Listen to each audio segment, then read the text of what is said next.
بسم الله الرحمن الرحيم الحمد لله نحمده ونستعينه ونستغفره ونعوذ بالله من شرور أنفسنا ومن سيئات أعمالنا من يهده الله فلا مضل له ومن يضلل فلا هادي له وأشهد أن لا إله إلا الله وحده لا شريك له وأشهد أن محمدا عبده ورسوله أما بعد فإن أحسن الكلام كلام الله وخير الهدى هدى محمد صلى الله عليه وسلم وإن شر الأمور محدثاتها وكل محدثة بدعة وكل بدعة ضلالة وكل ضلالة في النار. This is the second lesson on the subject of the world of magic and jinn, or jinn and magic. And what I'd like to do is, for the people who weren't here for the last lesson, I want to just do a review or a summary of the main points that we covered in the lesson last week. And so this will maybe take 10 minutes of this session, inshallah. And so what we mentioned last week in the first part is we began by giving some background and some context. We said that when you try to understand the topic of magic, it's not something that you really appreciate up until you look at some background information, some background points. So from those points that we mentioned is the story that Allah mentions in the Quran about Iblis and Adam alayhi salam, and how Iblis was created before Adam, and when Allah decided to create Adam, when He willed to create Adam, He ordered Iblis to prostrate along with the angels, and all of the angels prostrated, but Iblis refused, and he refused out of arrogance and pride. And so when he disobeyed and he knew that Allah had cursed him and that he was doomed, he asked Allah subhanahu wa ta'ala for a respite for a period of time. And so Allah gave him that respite for a period of time. And then he swore, he said that he promised that he would misguide the whole of mankind. And so anyway, after this period, Allah subhanahu wa ta'ala, He put Adam and his wife in the garden, and He ordered them not to take from the tree. And again, as a trial and as a test of their obedience. And then so Shaitan, Iblis, came along, and eventually he managed to deceive them, and eventually they ate from the tree, they disobeyed Allah. And so as a result of this whole thing, Allah subhanahu wa ta'ala, He ordered both of them, the jinn and Adam and his wife, to descend and to get down from the paradise. In this regard, Allah subhanahu wa ta'ala mentions about the fact that there is enmity between Adam and his offspring, or some from amongst them, and between the jinn and his offspring. And so in that regard, we mentioned some of the verses in the Quran when Allah says, قَالَ احْبِطَا مِنْهَا جَمِيعًا بَعْضُكُمْ لِبَعْضٍ عَدُوٌّ. Allah says that get all of you down from here, some of you will be enemies to others. And in another verse in Surah Fatir, in Surah 35, Allah mentions, إِنَّ الشَّيْطَانَ لَكُمْ عَدُوٌّ فَاتَّخِذُوهُ عَدُوًّا. Indeed, Shaitan is to you an enemy, so take him as an enemy. So basically we have a situation where Iblis is characterized by arrogance and stubbornness, and Adam alayhi salam, being from the ins, from mankind, that he is characterized with forgetfulness. And the word insan itself comes from the root nasiya, to forget. It's from the nature of man to forget. So he forgot and he disobeyed his Lord. And so this is from the characteristic of mankind as a whole. And so each of them have their offspring. Iblis has his offspring and Adam has his offspring. And so the jinn are made from a certain material, and mankind is made of a certain material. The jinn have certain qualities, mankind have certain qualities. The jinn have a certain type of livelihood, living, food, a type of subsistence, a type of residence, and so on and so forth. And all of that is something which is unknown to us. And likewise, the mankind has their own particular characteristics. So normally, in a normal situation, these two species of beings have really no interaction. The jinn get on with what they do, and mankind do with what they do. And Allah subhanahu wa ta'ala, as He mentioned in the Quran, وَمَا خَلَقْتُ الْجِنَّ وَالْإِنسَ إِلَّا لِيَعْبُدُونَ. I do not create man and jinn except that they may worship me.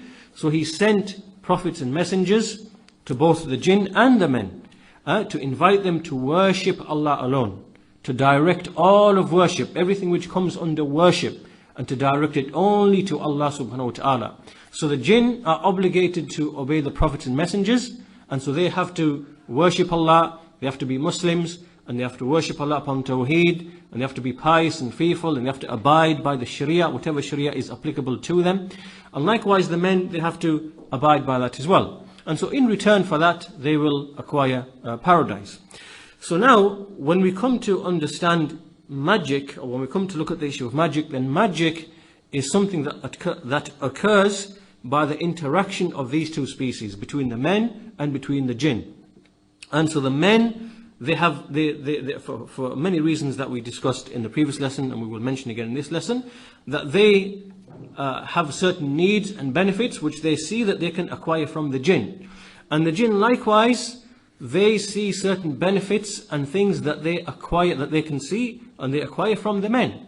Bearing in mind that the jinn or the shayateen are from the offspring of Iblis, and from their goals is to misguide mankind.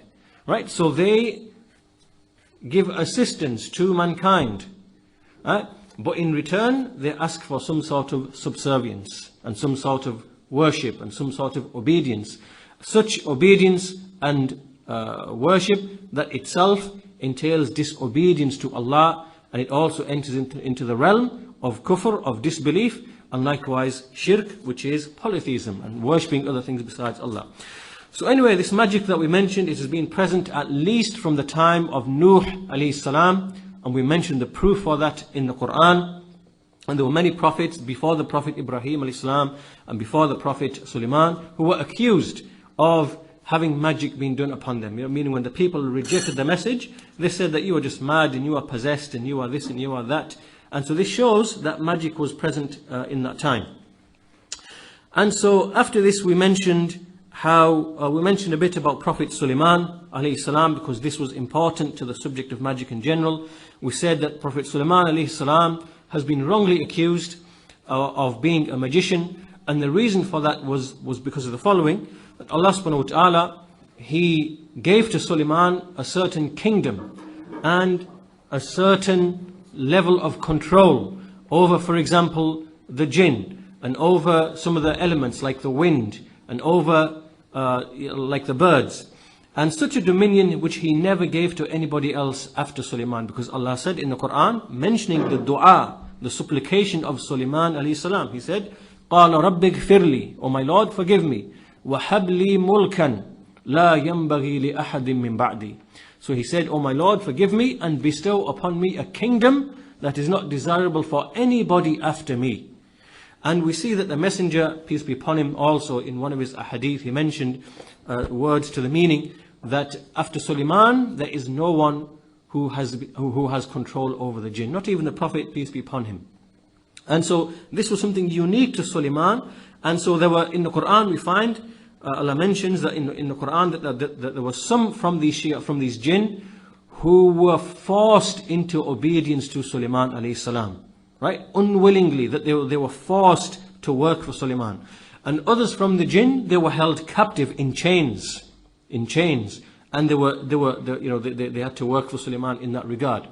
And so what happened is, after Sulaiman alayhi salam, he passed away, he died, these devils, what they did is that they began to write books, and they began to write magic, and they began to write things, and then they put them under the throne of Sulaiman alayhi salam.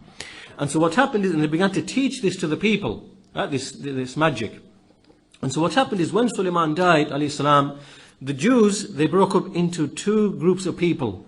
The first group were those who, because they were upon Tawheed, they were upon pure monotheism, and they were following the Prophet's teachings, they recognized that this, what is being claimed from these books, and what is being written by the devils, and what is spreading amongst the people, that this entails kufr and shirk.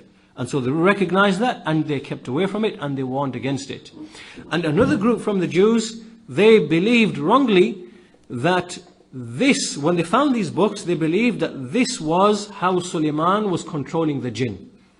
Right? That this, the use of this magic and the use of this, these things, this is how Sulaiman was controlling the jinn, and it is permissible for us to do the same. And so therefore they fell into this magic. And remember, Sulaiman alayhi salam, He was present roughly about 1000 BC, 10 centuries before Isa alayhi salam, roughly around that time. And we also mentioned as well that so the Jews inherited this magic from the devils, and that's why Allah said in the Quran, وَاتَّبَعُوا مَا تَتْلُو الشَّيَاطِينُ عَلَى مُلْكِ سُلَيْمَانَ, that they, meaning they, the Jews in the time of the Prophet Muhammad, peace be upon him, they followed what the devils rehearsed in the time of Sulaiman. So meaning that magic which the Jews were practicing in the time of Prophet Muhammad ﷺ, and which they did upon the Prophet Muhammad, peace be upon him, they inherited that from the devils in the time of the Prophet Sulaiman. And likewise Allah goes on to mention in the same verse about the two angels, Harut and Marut, in the place called Babil, which is Babylon.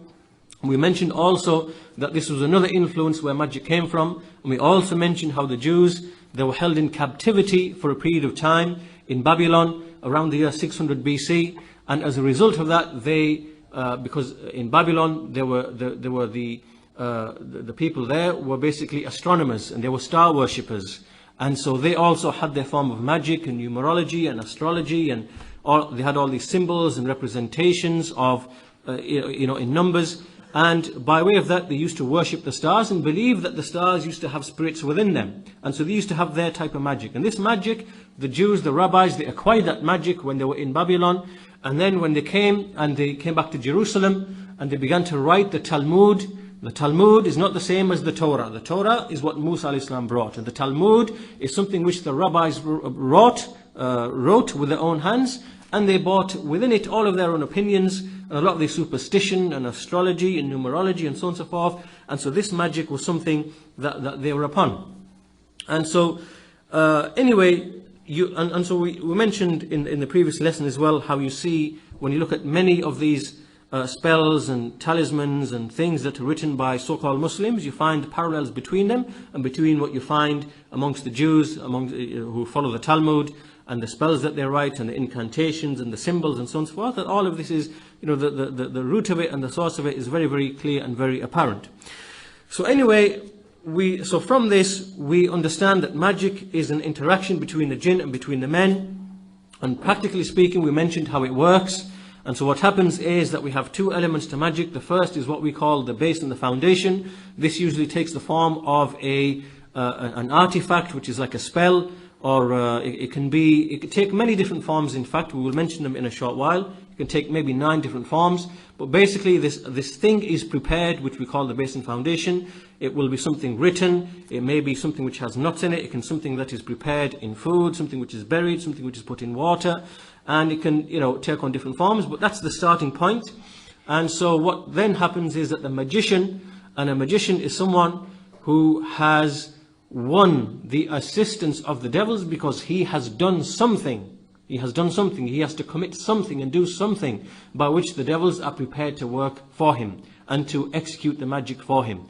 So basically he takes this thing. This thing is, someone takes it, they plant it somewhere, and the jinn then goes, the magician then goes, and he calls upon the jinn, and he announces like a contract. So he says, oh, so-and-so, he mentions the names of the jinn, and he says that entrusted upon you is this talisman. And the talisman is that part of the spell in which there are numbers and symbols and things of that nature, by which the jinn are invoked. So he says, I entrust you with this talisman, that you implement this magic upon so-and-so, the son of so-and-so, or so-and-so, the daughter of so-and-so, and that you do such and such, whatever. So then what happens is that in the jinn side of things, as we said, that amongst the jinn, just like amongst the men, there are the common people, then there are the powerful people, then there are the kings amongst them, and so on and so forth. And likewise amongst the jinn, you have the same thing. And so when the magic is done, the magicians, they are basically invoking and honoring and calling upon the high-level jinns. And so once the high-level jinns see that they have some sort of obedience from the men, and to them it's like they see it as a kind of honorable thing amongst themselves. They see that they are worshipped by the men, that they are obeyed by the men, that they are held in esteem by the men. This is how they see it amongst the jinn. So the high-level jinn then sends a low-level jinn. He says, right, you go, and so the low-level jinn is sent, and then whatever type of magic it is, then that low-level jinn is entrusted to fulfill that particular type of magic. So then this jinn comes along, and so depending on what type of magic it is, there are 8-9 types of magic, that jinn will then remain with that person, or will enter that person, and then, depending on what type of magic it is, it will remain there and produce that effect, as long as that spell or that magic remains. And so this is how practically it's working, and we see that this is a type of, as we said, it's a contract and an interaction between jinn and men, upon that which is haram, upon that which is batil, upon that which involves disbelief and shirk, upon that which involves oppression against the people, and oppression against them, their wealth, their health, and so on and so forth. And this is why the ruling upon magic in the Quran, we mentioned that last week as well, that the ruling upon magic is that it is kufr, it is disbelief. Anyone who is known to be a magician, and we mean by magician not the one who, as we said, does tricks with the eyes and so on and so forth, makes things disappear, and we talk like which are tricks, which are played. We mean the one who uses the assistance of the jinn. This person is a disbeliever. And that's why when the companions of Allah's Messenger ﷺ, that whenever they used to conquer a land or go into a land, and it was known to them that there are magicians, then they would execute them. They would be executed. And that's the ruling upon a magician in Islam, that he is executed. He doesn't even have repentance. We don't even let you repent if you are established to be a magician, because of the evil and the corruption that these people bring upon mankind. So anyway, after that we then mentioned the types of magic, and so from them we mentioned there were 9 types of magic. We mentioned them in some detail. I'll just quickly mention them very quickly again. We mentioned that the first type is the sihr of tafriq, which is the sihr of separation between two people. Mainly it's a man and his wife, but it can be between a man and his son, a man and his brother, a man and his mother. It can be between anybody, even between a man and his neighbor, a man and his business partner. It can be between anybody. So basically a jinn comes, and so he's entrusted with creating hardship and difficulty between the two people, misunderstandings and so on and so forth, up until they split. And there are certain effects that come along with that, certain signs, certain manifestations. That's the first type. Second type is what we call the sihr of al-mahabba, of love. Another word for it is at-tiwala, and this is when the magic is to bring two people together, mainly for the purpose of marriage, right? To bring about love between them, and to make them obsessed with each other, and to make them infatuated with each other, and so on and so forth. That's the second type. Third type is the sihr of takhyil, which is the imagination, where you start imagining things, that you saw something that you didn't see, that is not there, or that you heard something that is actually not there. So you start seeing things and imagining things and perceiving things which are just all in your faculties and in your mind. They don't have any external reality.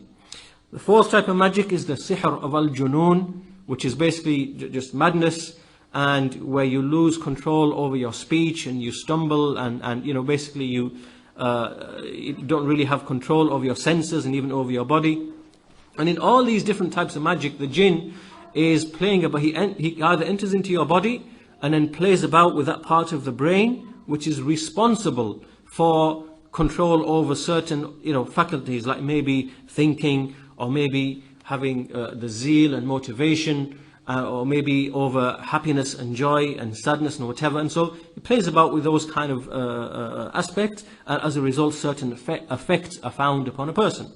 This is the fourth. The fifth one is the sihr of al-khumul, which means lethargy, where a person can't be bothered doing anything, just wants to laze around, sit around. He's got no motivation, no dedication, no intent, no zeal, and nothing. He just finds that he just got, he can't do anything. He doesn't want to work, can't be bothered to work, doesn't want to speak to anybody, just wants to be by himself.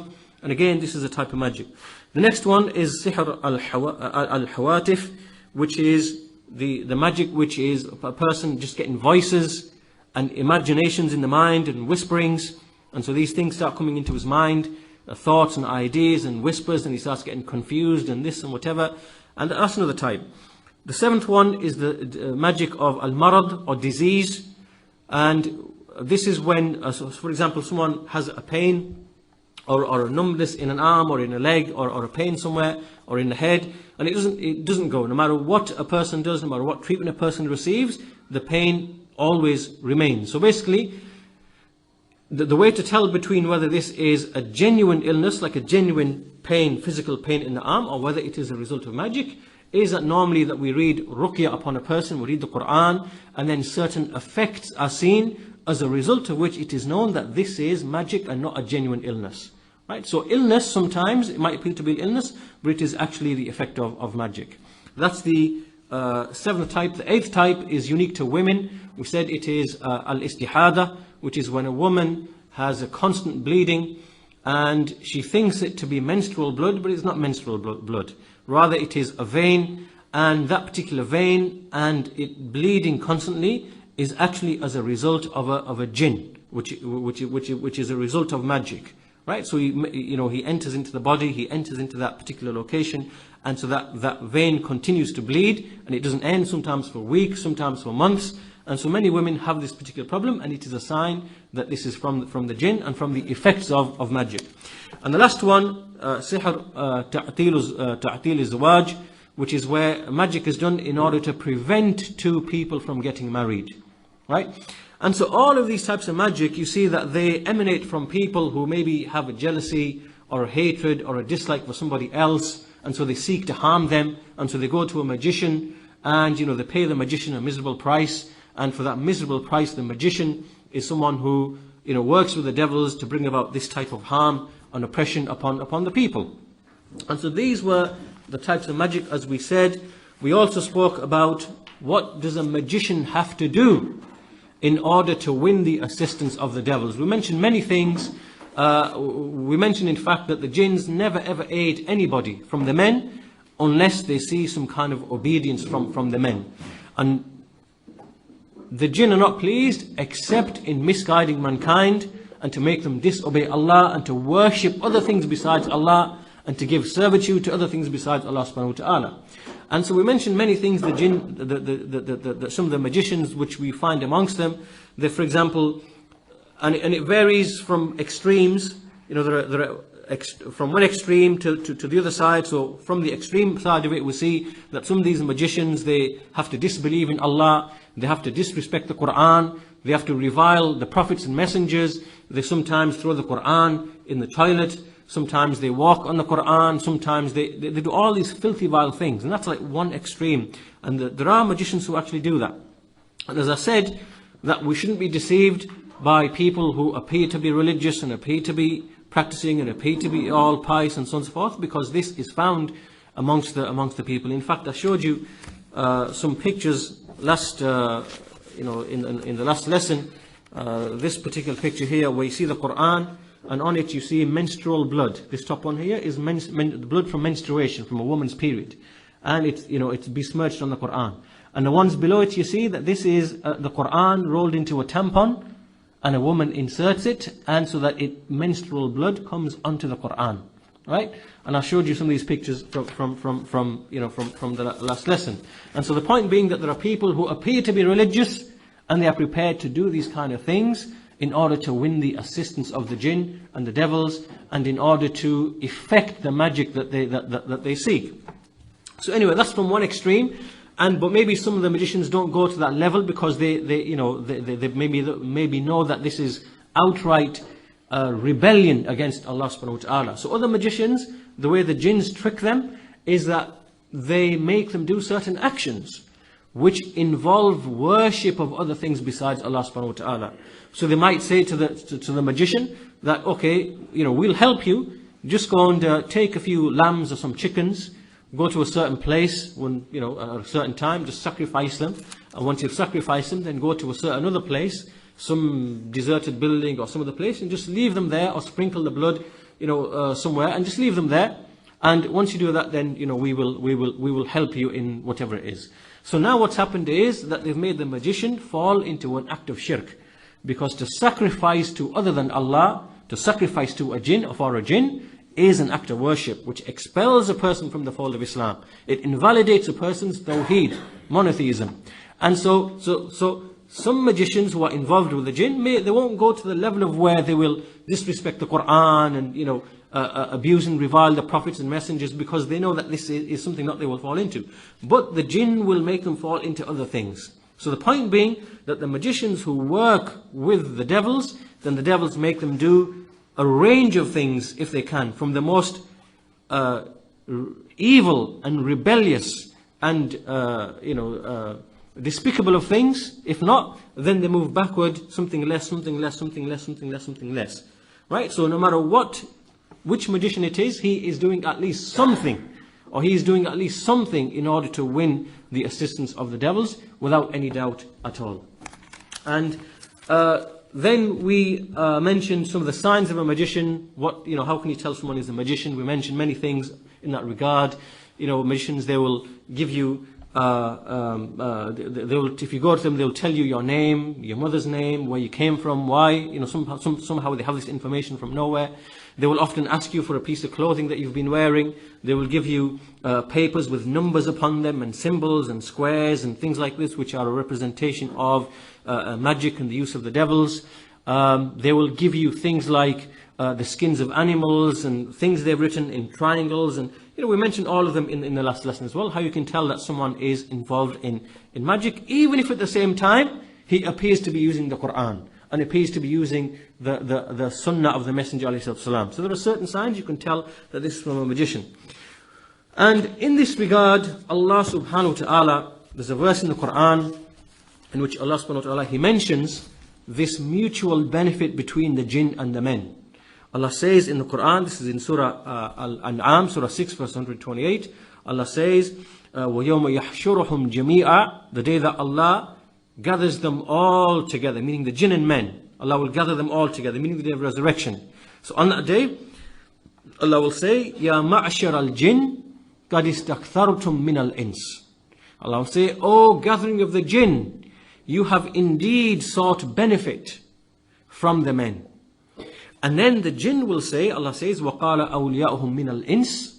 Then their awliya, meaning their allies from the men, meaning the allies of the jinn from the men who used to be allies to the jinn, that they will say, now the men will say, that رَبَّنَا اسْتَمْتَعَ بَعْدُنَا بِبَعْدٍ, that, O our Lord, some of us, we sought benefit, we sought mutual benefit and pleasure, some of us from others, meaning between the jinn and men. And then they will say, وَبَلَغْنَا أَجَلَنَا الَّذِي أَجَلْتَ لَنَا, and we have now reached the appointed time which you appointed for us, meaning death and resurrection, and now having to answer for their deeds. So now we've reached that appointed time. Then Allah will say to them, قَالَ النَّارُ مَثْوَاكُمْ, that the fire is your abode, to both of you, to the jinn and the men amongst you. خَالِدِينَ فِيهَا إِلَّا مَا شَاءَ اللَّهُ, that you will abide therein except as Allah wills. So upon this verse, the scholars have mentioned that this verse is an indication that from the jinn and from the men were those who sought mutual benefit in each other, in the manner described. And so their eventual destination will be that their abode is in the hellfire. And so, just to conclude, I think we mentioned last lesson as well that there are maybe 8 or 9 different ways that the magic is done. The first of them is that it is put into food, right? It is put into food. Second of them is that it is put into drink, in water. The third of them, that it is put into something which is smelt in a scent, or the bukhur, the smoke, which is, when you burn something and the smoke from it. The fourth of them is that knots are tied. You see cotton being used or wool being used, and knots are tied, and sometimes a person's hair is used and it's tied into it. The fifth of them is that there are some pieces or remnants from a person's clothing or from the hair or from whatever, or sometimes even they find a photo and they cut out just the face region, just that, and they place that within the spell. So this is another way that it is affected. The sixth way is that sometimes they take something and they crush it. It is crushed and a spell is put on it, and then they sprinkle it in the house or whatever. The seventh one is that with respect to something that flows like water or blood or whatever else, then they make a concoction out of it and then they sprinkle it on the walls or upon someone's clothes, or it could be like a dye or something and they put it on the clothes, and or they put it in certain places. That's the seventh one. And the 8th one is that you write talismans, and talismans are basically, the talasim, which are the numbers and the symbols and the squares and so on and so forth, and all of this involves numerology and astrology and the worship of the stars and the worship of the spirits, and that's where it originates from. And so some of it is affected in that manner. And I showed you last week pictures of where these magicians, they disguise talismans and make them appear to be Islamic. So you'll find many Quranic verses written, and there'll be the names of the companions, the names of Allah, names of the Messenger ﷺ. And then in the midst of all that, you will see like numbers and letters written backwards in Arabic, and names that you can't recognize, and squares like the magic square, the 3x3 magic square which represents Saturn, or the 4x4 magic square which represents Jupiter, meaning this is like a star worship. And they will have 5 pointed stars and all these different symbols, and I showed you examples of that last week in the lesson. And so what they do is they try to disguise this use of magic, but try to disguise it in the form of something that appears to be Islamic, and the use of the Quran.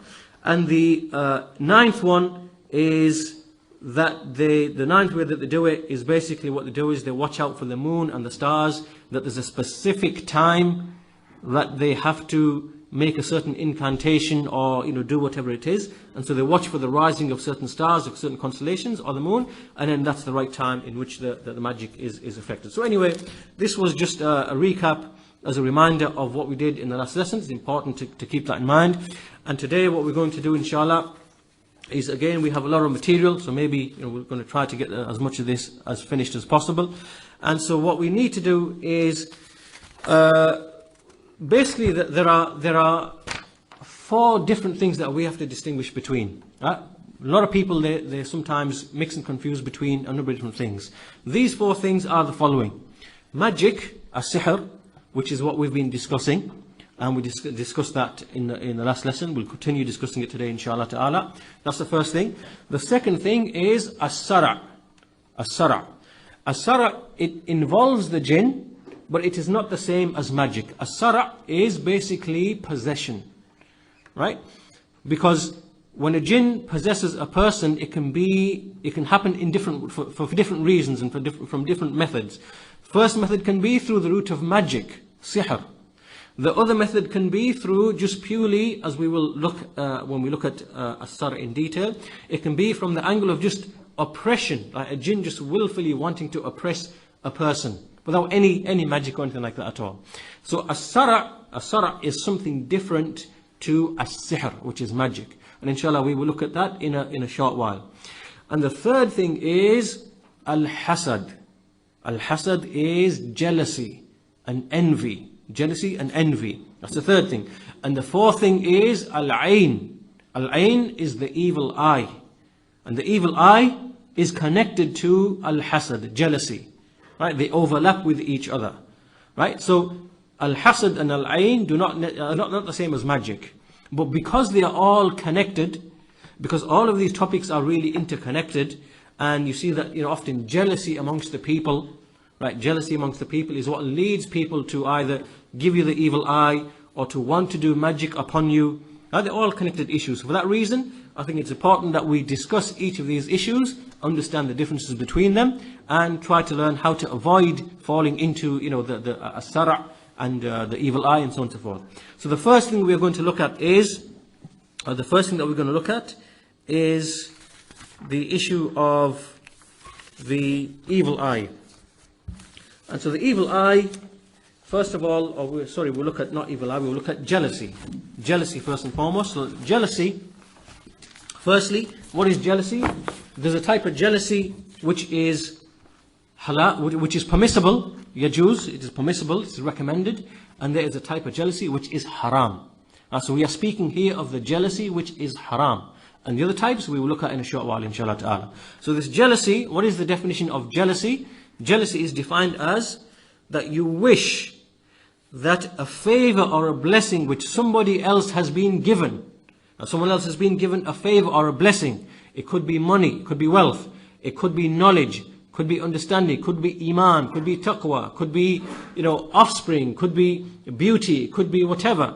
That someone has a favor or a blessing that they have, and you wish for that favor to end, to finish.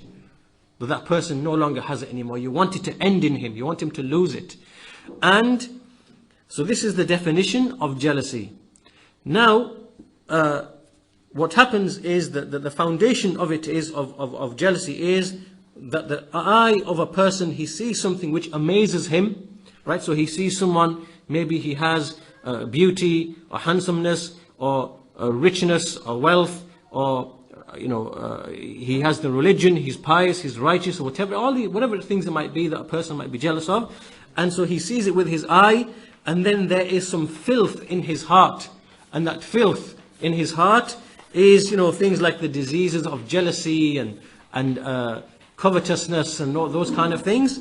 And then these two combine. And then when he looks at the individual, that look is something that brings about harm by Allah's permission, by Allah's decree. If Allah decrees, then it will bring about harm in the one who is, who is envied. And this is the definition of al-hasad, jealousy. And we see in the Quran, Allah subhanahu wa ta'ala mentions al-hasad in a number of places. And this hasad can come from a number of different roots and angles. From them is the first one, Allah mentions about the kuffar, about the non-Muslims. Allah says, وَإِن يَكَادُ الَّذِينَ كَفَرُوا لَيُزْلِقُونَكَ بِأَبْصَارِهِمْ لَمَّا سَمِعُوا الذِّكْرَ وَيَقُولُونَ إِنَّهُ لَمَجْنُونَ. So Allah says that those who disbelieve, it is that they wish to smite you with their eyes. They want to smite you with their eyes. Because when they hear the remembrance, when they hear the Quran, the remembrance, they say, indeed, he is possessed. What this is referring to is that those kuffar in the time of the Prophet Muhammad, they were jealous of him. They were jealous of him, and they were jealous of the revelation. And when they would look with jealousy upon the Prophet, peace be upon him, and upon the believers. And so this jealousy is something from which the eyes, that the evil eye can come from. Another proof is in the Quran again regarding the people of the book, the Jews and the Christians. Allah says, وَدَّ كَثِيرٌ مِّنْ أَهْلِ الْكِتَابِ لَوْ يَرُدُّونَكُمْ مِّن بَعْدِ إِيمَانِكُمْ كُفَّارًا حَسَدًا مِّنْ عِنْدِ أَنفُسِهِمْ. That many of the people of the book, they wish that if they could turn you away from your deen, from your religion, from your faith, into disbelievers, out of envy from their own souls. So you see that the Jews and the Christians, that even they have an envy. They see the Muslimin, the believers, that they have the Quran, they have the pure revelation, they are upon Tawheed, they are upon Iman, and they have this clear, pure Iman and monotheism that they don't have, and they have envious jealousy. And when they look with envious jealousy as if they want to turn you away from that Iman into disbelief. So this is the second angle from which this jealousy comes, and it can be in the form of an evil eye upon a Muslim and upon a believer. The third one Allah mentions in general. Allah says, أَمْ يَحْسُدُونَ النَّاسَ عَلَى مَا آتَهُمُ اللَّهُ مِنْ فَضْلِهِ. So Allah is mentioning about a group of people that are they envious and jealous of the people on account of what Allah has given them from His own bounty. Right? So in other words, it shows that people can be jealous of others on account of what Allah has given to others, of the favors and the blessings which a person does not have. And the fourth one, in Surah Al-Falaq, Allah says, وَمِن شَرِّ حَاسِدٍ إِذَا حَسَدٍ. That I seek refuge from the evil of the one who is envious and jealous when he envies. All of this is a proof to show Al-Hasad and its connection to the evil eye is true and real. Likewise, in the Sunnah, the Messenger said, alayhi salatu wasalam, Al-Aynu tadkhul al-rajula al-qabr. That the evil eye enters a man into the grave. Meaning the evil eye can actually kill a person. Just like it can make a person ill. It can also kill a person. Likewise, the Messenger said in a hadith, which is reported by Bukhari in his Tarikh, أكثر من يموت من أمتي بعد قضاء الله وقدره بالعين.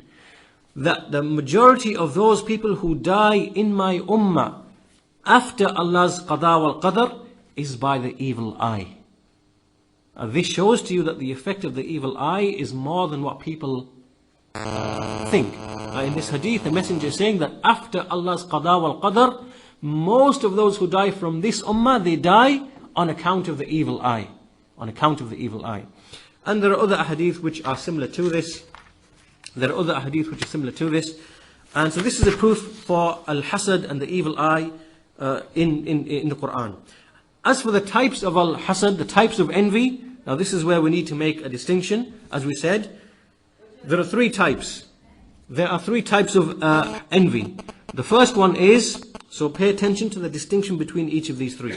The first one is that a person wishes that some wealth or some knowledge or some honor or position or authority or anything, that a favor that someone possesses or a bounty that someone has, he wants it to end, he wants it to finish. And he himself wants to have it for himself. Right, do you understand? There's two elements to it now. This is the first type. There are two elements. That you want this favor and this bounty and this blessing that somebody else has, you want it to end. Firstly, that you don't want him to have it. And secondly, you want to have it. Right? The two elements. This is the first type of jealousy. The second type, and this type is haram. The second type of jealousy is that a person sees a favor or a bounty in somebody else and he wants it to end, but he himself does not really want it. Right? He just wants it to end in that other person. Right? He doesn't necessarily want it for himself.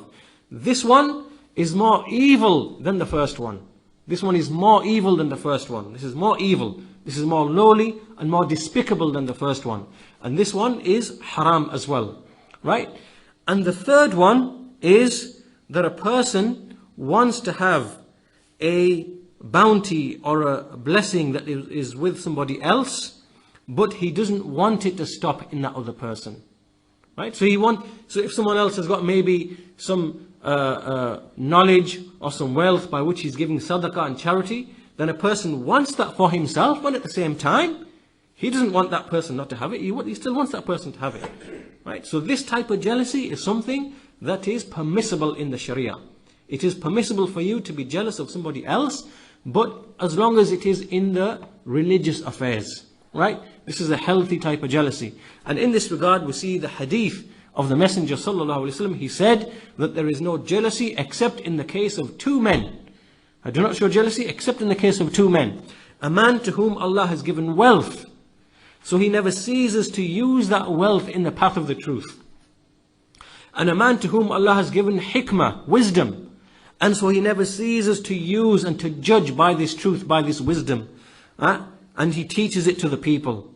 These are the only two cases in which you can show jealousy, the permitted form of jealousy. As for the other two, then they are, as we said, that they are haram.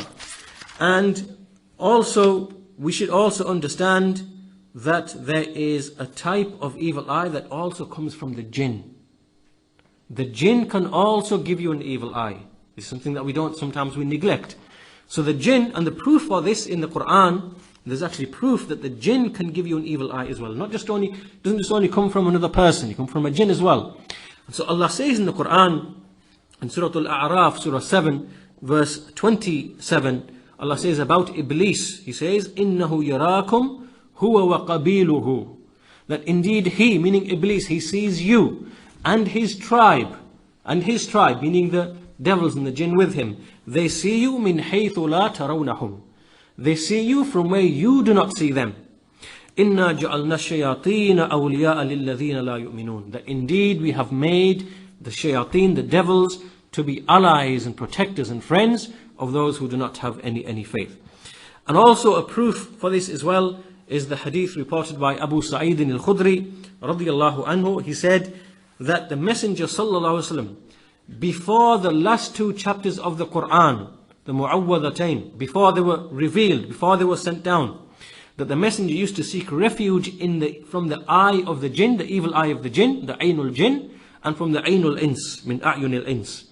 That he used to seek refuge from these two things. And then, when the last two chapters of the Quran were revealed, he left everything else, and he just used these two chapters to protect himself from everything. And he left everything else. This hadith is a proof, and this hadith is in Ibn Majah, it is Sahih. This hadith is a proof that the Messenger ﷺ used to seek refuge from the evil eye of the jinn. So you see that a Muslim, a believer, look at from all these different angles. He has first of all the kuffar, right? How they look at the believers with envious jealousy. right? Because of their faith and their Iman and their Tawheed. And likewise the Ahlul Kitab. And likewise you have the believer. He maybe has people looking at him with the eye of jealousy because he has wealth. And likewise he has other people looking at him. He has the jinn looking at him as well, because of envious jealousy. So it shows that a believer is in extreme danger from all these different roots. From the angle of jealousy and the evil eye, and so he needs to protect himself. Also worthy of mention here, since we are on this topic, is that the evil eye itself is from Al-Qadr. It is from Al-Qadr. It is something that Allah has decreed, and the evil eye is just simply one of the ways and means by which certain effects are brought about. So illness is brought about through the means of the evil eye. Just like illness is brought about when, maybe you eat something harmful, something toxic, something damaging, and you fall ill, and that is a ways and means. Likewise, the evil eye is a ways and means. Likewise, it could be that a person dies from cancer, maybe he dies by, having a crash or an accident or whatever. Then likewise, the evil eye is from the ways and means through which Allah has decreed that certain things take place. So the evil eye, al-ayn, is itself from Al-Qadr. And in fact, the Messenger mentioned in a hadith, he said something very important about the evil eye. He said, Al-aynu haqq, that the evil eye is true. وَلَوْ كَانَ شَيْءٌ سَابِقُ الْقَدْرِ سَبَقَتْهُ الْعَيْنُ.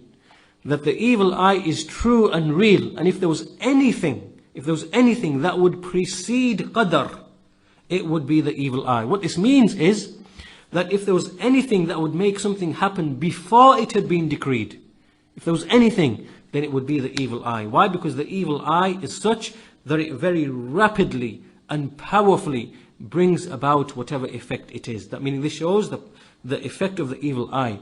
So it is so effective that if there was anything that would actually make something to occur before Allah had decreed it to occur, it would be the evil eye.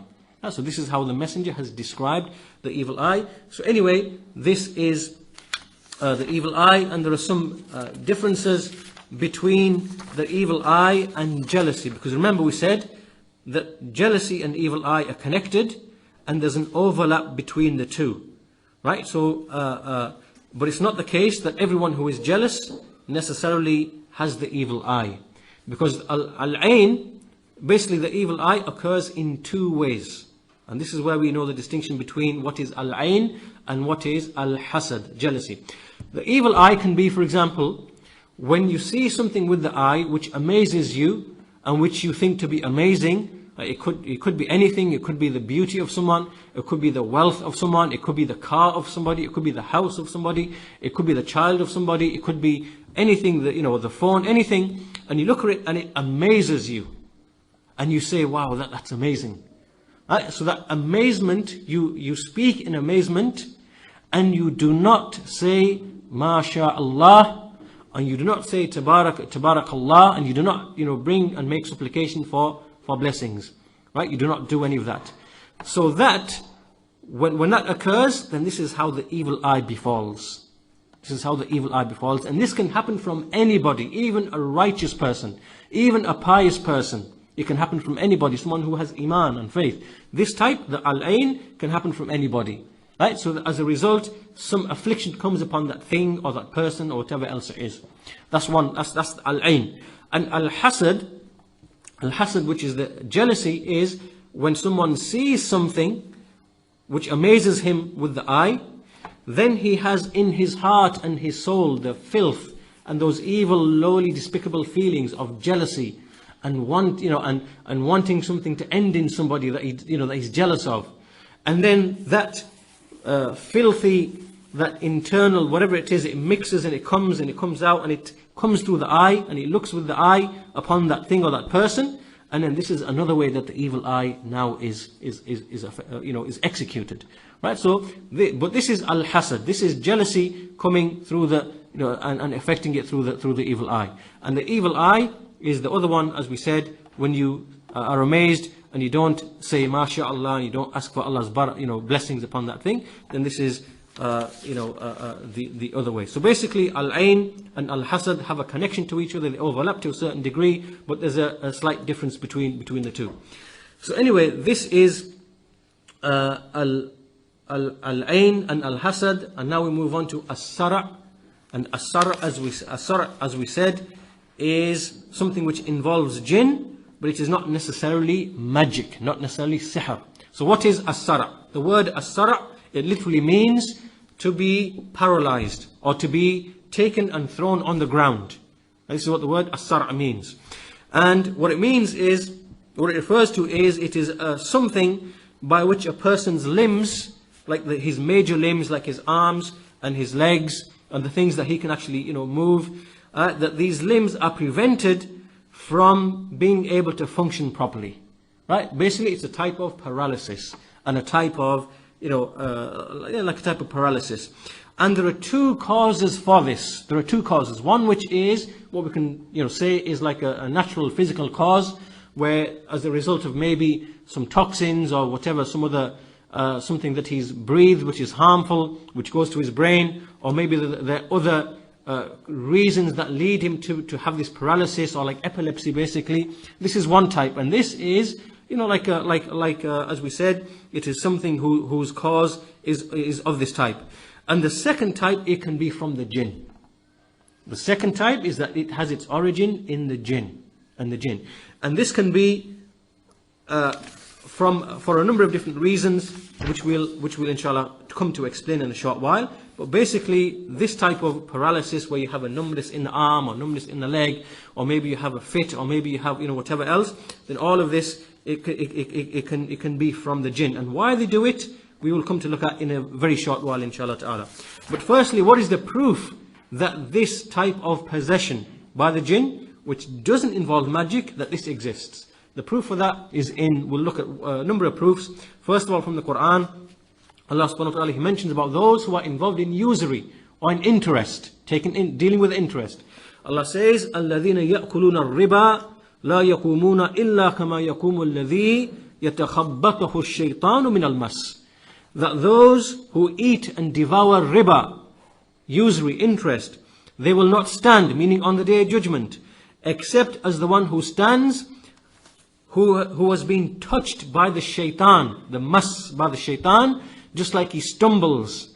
And so this is, the scholars have used this verse as a proof to show that this is an evidence for as-sar', meaning this possession by the jinn, and this touching by the devil, which affects a person and which harms him in his body, in his limbs, that this is true and this is real. And basically it means that these people will stand on the day of judgment just like a person who is touched and by the jinn. The second proof is the well-known hadith about the woman in the time of the Prophet, peace be upon him, alayhi salatu wasalam. There was a black woman who used to suffer from this sara', this possession. And so she came to the messenger, and the messenger said, if you want, I will ask Allah to cure you. And if you want, I will ask, you can have patience, and then you will be granted paradise. Right? So the woman said, rather I will have patience, and I will seek paradise. But however, whenever I am possessed, or whenever this comes and afflicts me, and I fall on the floor, then my body becomes uncovered. So pray to Allah that I do not become uncovered when I'm afflicted with this. So the messenger, he then supplicated to her for that, but she chose to have patience and to enter paradise rather than to be cured from this affliction. So that is a proof to show that there is, that the jinn can enter a person. The third proof is that the messenger sallallahu alaihi wasallam said in a hadith reported by Bukhari, "Inna ash-shaytana yajri min ibn Adam majra ad-dam." That indeed the shaitan, he flows in the son of Adam just like the blood flows in him. Meaning that the jinn can enter a person and they flow within the body just like a person's blood flows within his body. All of this is a proof for as-sara'. And basically, as we said, the reason why it can occur from a jinn is the following. There are three reasons.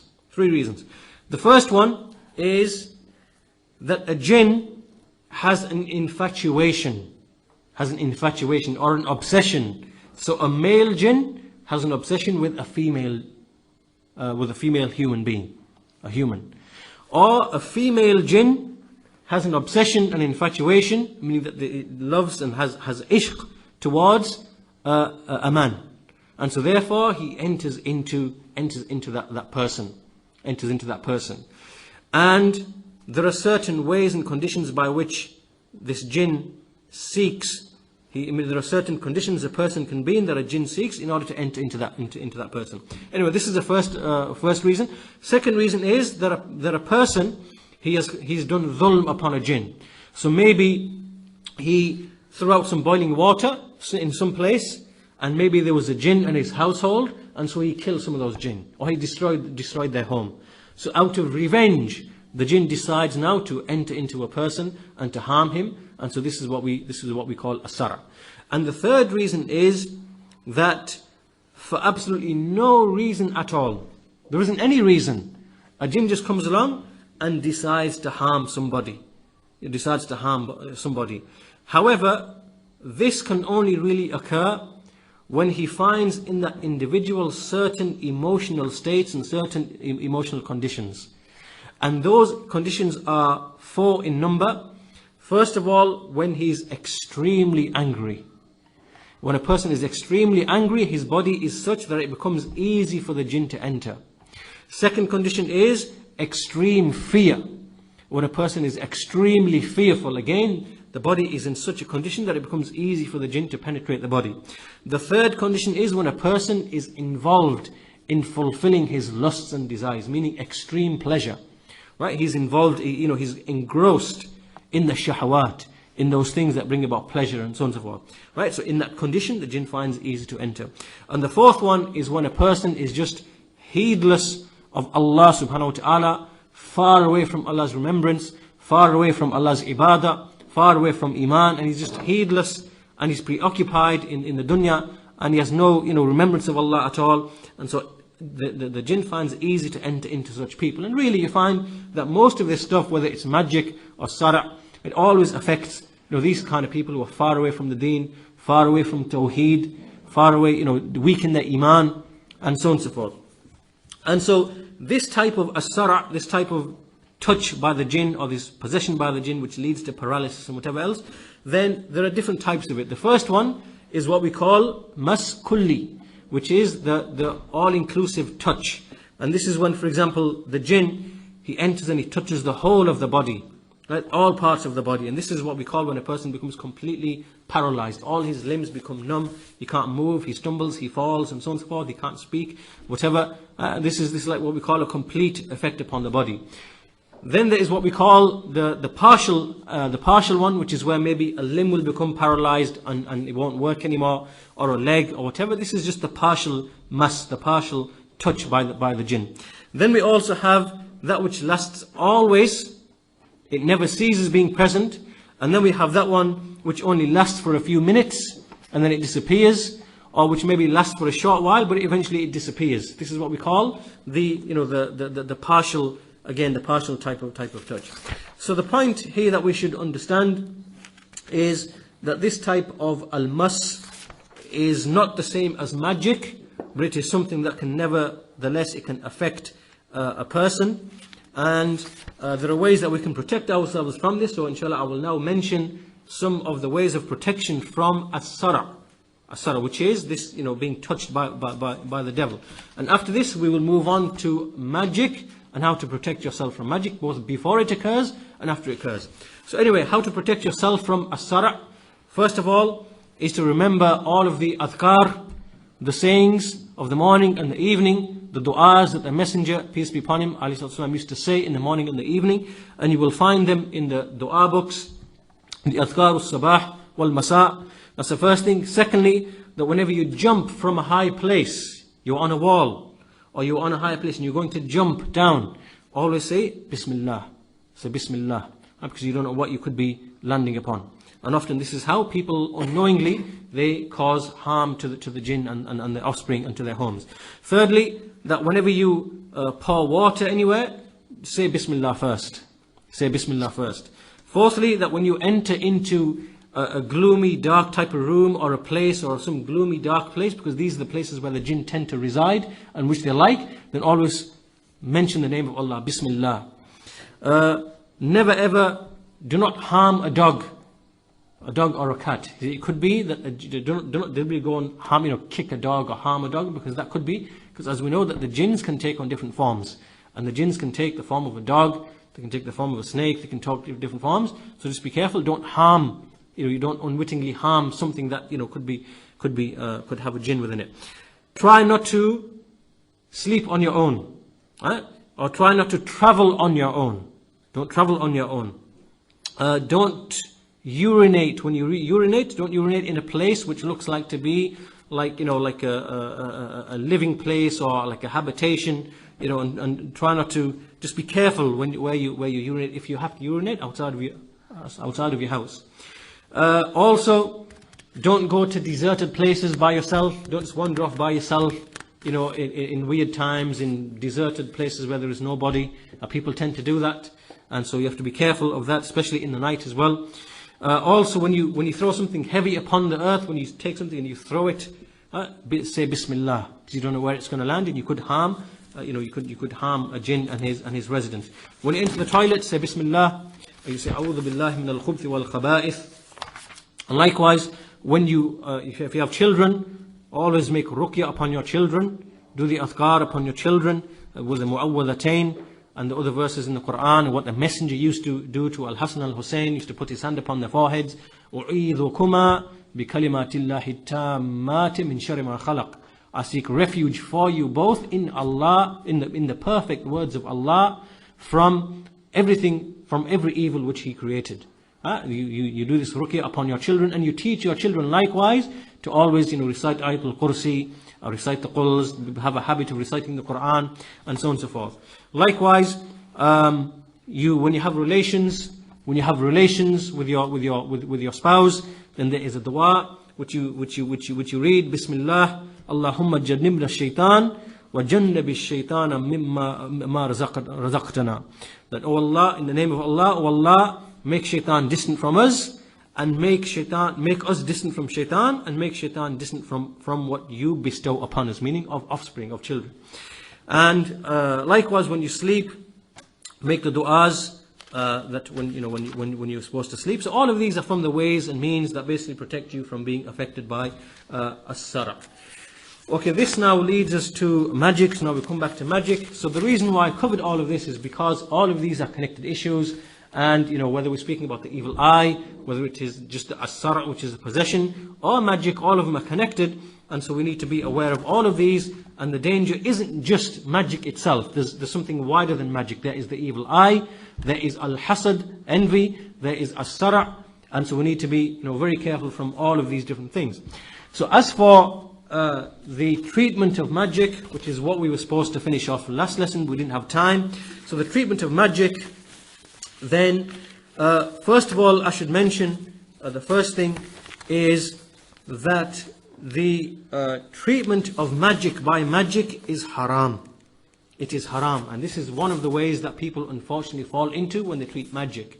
And so the treatment of magic by magic, because magic itself is haram, so to resort to magic is also haram. And the scholars do not allow the treatment of magic by magic. And this is because the magician, as you already know, is already upon batil.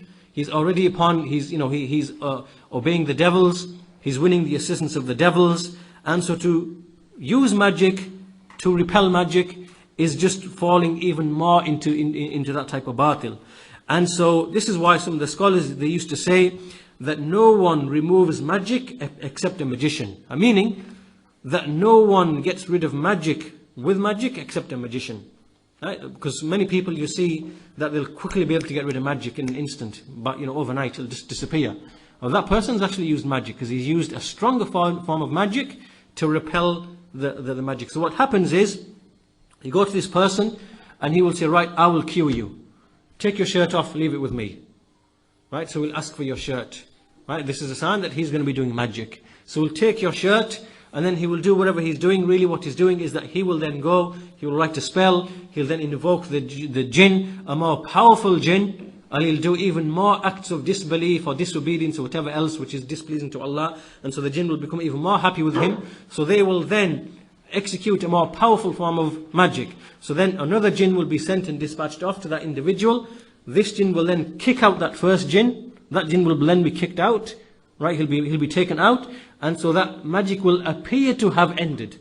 That's what it will appear to be. So that jinn will now, that magic will appear to have stopped.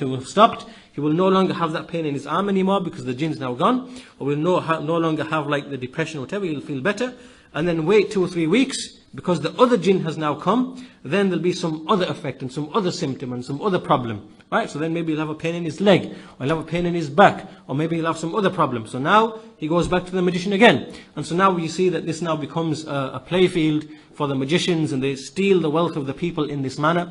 And so this is what tends to happen when you treat magic with magic. And as I said, there are signs you can tell that someone is using magic to treat you, even if they clothe it and conceal it with, the Quran and so on and so forth. And we mentioned those things in the last lesson. I won't repeat them again. So this is the treating magic by magic is haram. And also those people who use the jinn, they claim to use the jinn, or they claim to have the assistance of the jinn. We see that the scholars, I will read to you some of the verdicts of the scholars in this regard. First of all, from Sheikh Abdul Aziz Al-Rajihi, he was asked the question. He said, what is the ruling on using jinn, the righteous jinn, in order to remove magic? What is the ruling? And the Sheikh said, first of all, it is not desirable to use the jinn at all. Absolutely. And the reason is because we do not know the condition of the jinn. The jinn, they come and they speak, and they basically, we don't have any evidence to show that this jinn is in fact what he says he is. He could be a munafiq, he could be a rafid, he could be a shia, could be because the jinn, amongst them are believers, disbelievers, amongst them there are shia, amongst them there are sufis, amongst them there are there are all sorts of qadaris, jahmis, all sorts of deviant sects amongst them, just as the jinn themselves mentioned in Surah Al-Jinn. The jinn, when you read Surah Al-Jinn, they mention that we are of many different paths and persuasions. And so a jinn comes along and he says, I'm a Muslim, I'm righteous, I'll help you, whatever. But we have no evidence about whether he's speaking the truth or not. We can't see him. He could be a munafiq, he could be a mubtadi, an innovator, he could be a rafidi, shia, could be whatever. And all he wants to do is to win the confidence of this healer, so that he can slowly misguide him and fool him and deceive him, and over time lead him into falsehood. And so anyone who opens himself up to the jinn and assistance with the jinn, he is putting himself in a great danger without even realizing. And the jinn are more smarter than any magician. Anyway, the Shaykh, he says, he goes on to explain that the jinn, we don't know their condition, we don't know what they're like, we don't know whether they're truthful, and we've got no evidence. And in fact, there's a really good answer here from Shaykh Al-Albani rahimahullah. And so he was asked the same question. He said, look, basically seeking aid from the jinn, and is it possible, is it possible? So he said, listen to his answer. He said that this question is wrong. This whole question is wrong. The question should be that first of all, dividing the jinn into righteous and unrighteous, and a believer and a kafir. First of all, this is correct, because in reality there are righteous and unrighteous jinn, and believing and disbelieving jinn. However, that knowledge is in the knowledge of the unseen, and that is with Allah subhanahu wa ta'ala. That is true. As it relates to us, we don't have that knowledge. Even though we acknowledge that yes, there are righteous jinn and there are evil jinn. But as it relates to us, then we do not have that knowledge. Right? We don't have that knowledge. And so in relation to us, this distinction between them is meaningless, because we don't know. And the Shaykh gives a beautiful example. He says, let's say for example, some guy came along to you and he said, I'm a Muslim. You've never seen him before. You don't know who he is. He just come out of nowhere. You've never seen him before. You don't know him. And he says to you, I'm a righteous Muslim. I want to do business with you. Let's set up a business. Now you, the first thing you want to say, well, wait a minute. I don't even know you. I don't know who you are, where you've come from, what you're about. I need to find out who you are. I need to find out what you're about. I need to know your background. And so there's no way you are going to do business with that individual, right? So the Shaykh says, look, this is the normal habit of a sane person. This is how he would react when someone comes. He doesn't know him, This is how we behave. And yet, when it comes to a jinn, you hear voices from behind a wall or from a person, and he starts telling you, yes, I'm a righteous jinn, I'm going to help you, I'm your friend, you're a righteous man, you're a righteous person, I'm a righteous jinn. How foolish is it for a man to start believing that, yes, indeed, this jinn is telling the truth. When the jinn are the most lying and deceitful of people.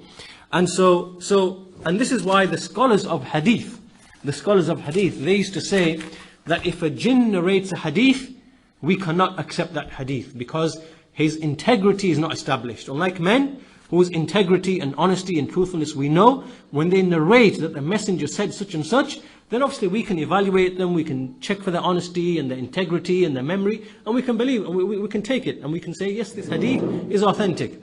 But as for a jinn, then his adala, his integrity and his trustworthiness cannot be established by any means at all. And so therefore the hadith of the jinn are rejected. And so you never see any of the scholars narrating a hadith from a jinn. So for that reason, these people who claim that we use the jinn and we seek the jinn as a means because they're our friends and they help us and they aid us and they assist us, and this man is a deceived man. This man is deceived. He's deceived. We're not under any doubt about that. And so this is the wrong way of going about treating magic. And again, in the last lesson, I mentioned to you many signs of someone who is actually involved in magic. So you should beware of that, and you should avoid all of that. And this now moves us on to the issue of treating magic in the right way. And so the right way, first of all, is there are two situations. The first of which is treating magic before it occurs. And so with respect to that, we have a number of steps that a Muslim can take. And so from those steps that a Muslim can take, find where it's gone.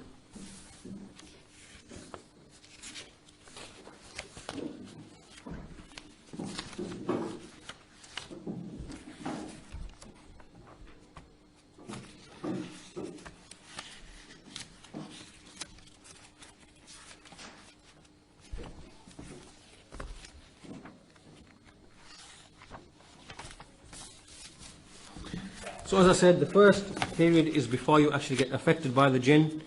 And so in this regard, there are 9 or 10 different steps that can be taken by a believer. And